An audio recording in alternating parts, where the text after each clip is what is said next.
Ako po si Antonio Baradi, 42 years old, um, isang PWD. Um, Natrabaho po ako sa isang BPO sa Eastwood.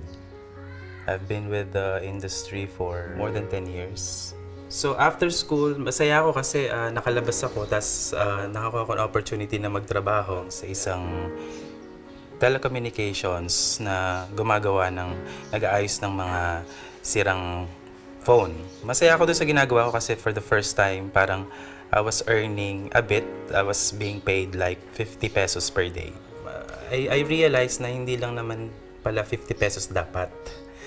So, I left the foundation and then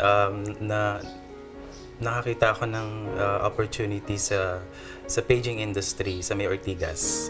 So actually, nung nasa BPO na ako, madaming challenges. Siyempre, gusto kong mag-move up eh.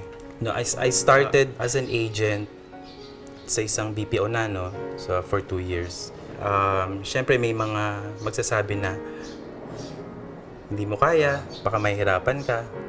Tapos nagkaroon ako ng opportunity na makakita ng isa pang opportunity sa BPO na malaki yung bigay, which is nagsaserve sila sa mga deaf and mute sa US tsaka sa Canada. He's a very good provider, lalo na sa pag-aaral ng mga bata. Napoprovide niya naman.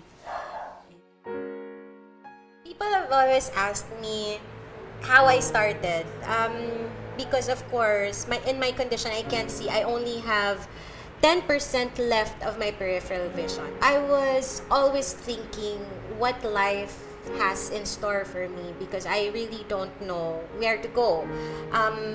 What kind of work will I do in the future? The industry actually is one of the best things that ever happened to the Philippines.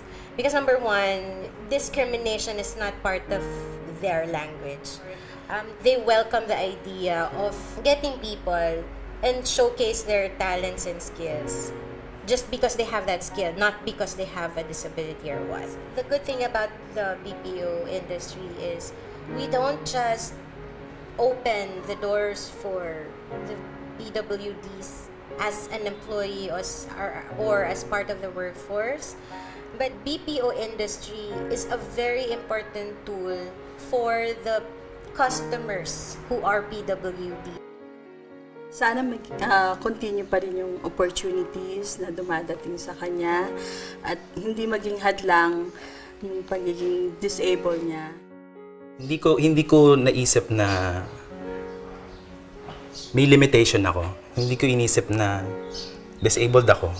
So inisip ko na kaya kong sumabay.